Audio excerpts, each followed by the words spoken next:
One way American experts are trying to help is by sponsoring exhibits to spread the doctrine of productivity throughout France. Productivity, the secret of American output, is a practical way to cut costs and raise wages.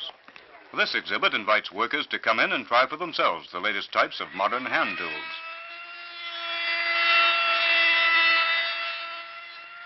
These men are interested in new machines, but the problem for them is bigger than that. They want to be sure that new equipment in the factories is not going to mean unemployment.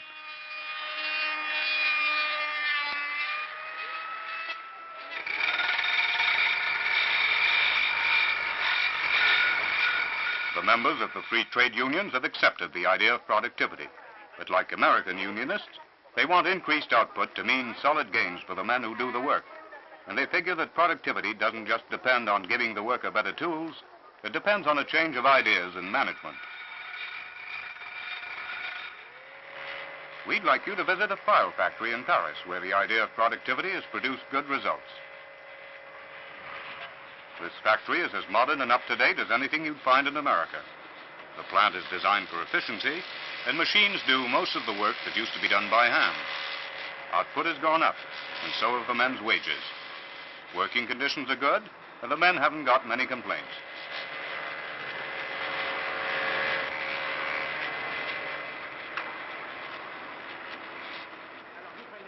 The owner of this factory is an unusual man, a new kind of French employer.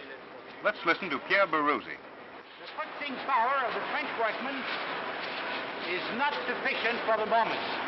All means must be studied to increase this purchasing power. Productivity is one great factor.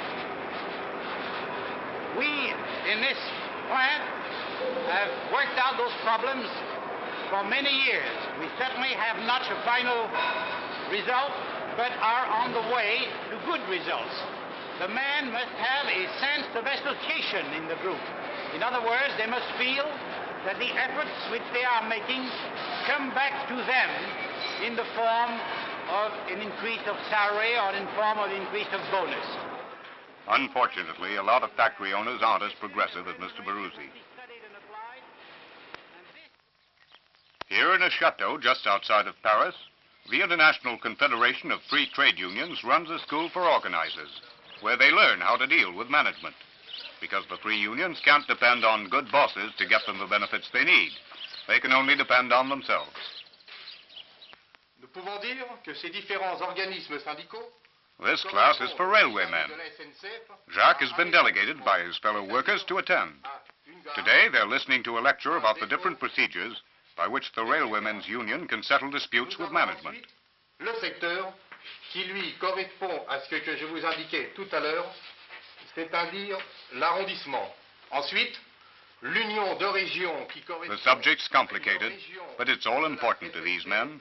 It's the knowledge they need if they're going to win better wages and conditions. Correspond à la direction SNCF et également qui doit avoir des rapports avec le ministère des Travaux publics. En cas de conflit, l'Union peut-elle intervenir auprès de la SNCF ou des Travaux publics? Non, il n'y a que le secrétariat fédéral qui peut intervenir auprès de la direction SNCF ainsi qu'auprès du ministère des Travaux publics et des Transports. Qui aboutirait en fait à donner des primes de fin d'année. These unionists are practicing bargaining, acting out the parts of management and labor at the conference table.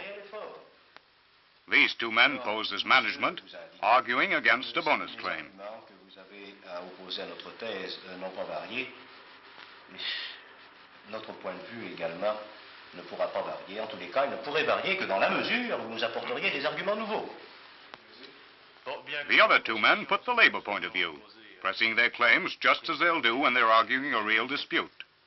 Nous ne serions pas, honnêtement, absolument en contradiction avec vous, si vraiment les mesures de justice que vous indiquez étaient vraiment suivies. Seulement, malheureusement, nous nous rendons compte, et nos camarades comme nous, se rendent compte encore sur le plan pécuniaire d'une façon beaucoup plus rentable, si je puis m'exprimer ainsi.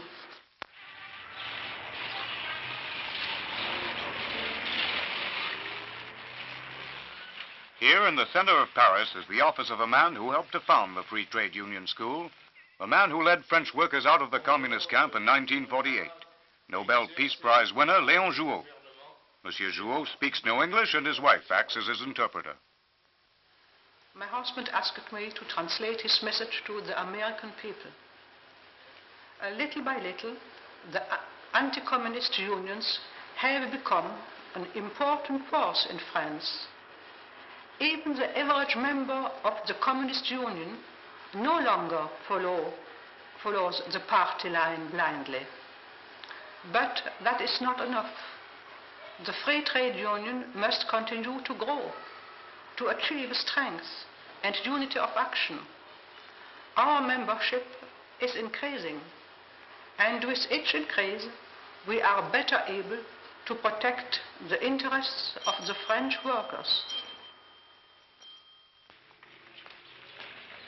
Trade union action starts at the grassroots level with men like Jacques. Here, he and his friend Pierre go to lunch in a Paris bistro.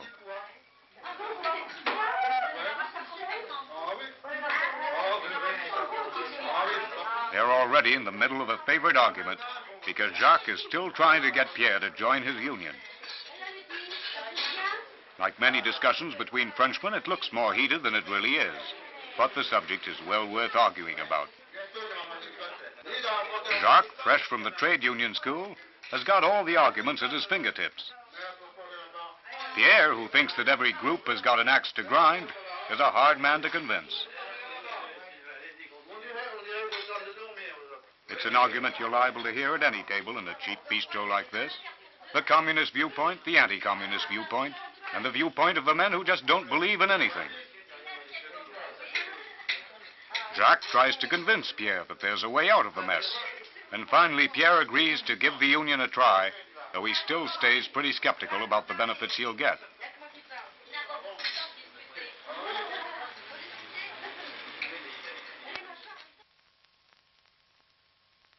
The free trade unions are recruiting new members every day, attracting votes from the men in the shops.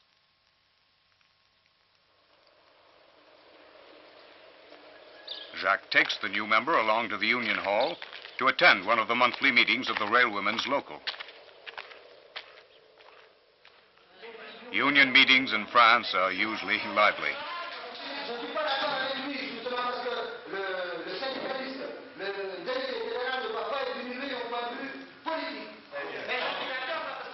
That's the end of item 3 on the agenda.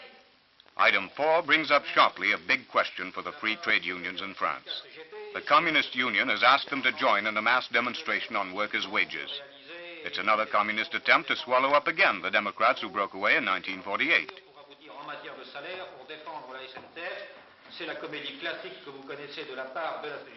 The chairman calls for views from the floor. This man isn't a communist, but he says the workers never get anywhere unless they stick together. De convaincre l'ensemble des ouvriers, l'ensemble de nos camarades de travail, car ce n'est que par l'unité et par la masse que nous arriverons à avoir un résultat. Nous savons trop ce que nous ont coûté les différentes scissions.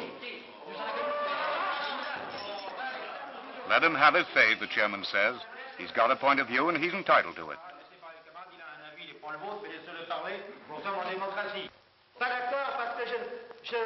This man wants no truck with the Reds.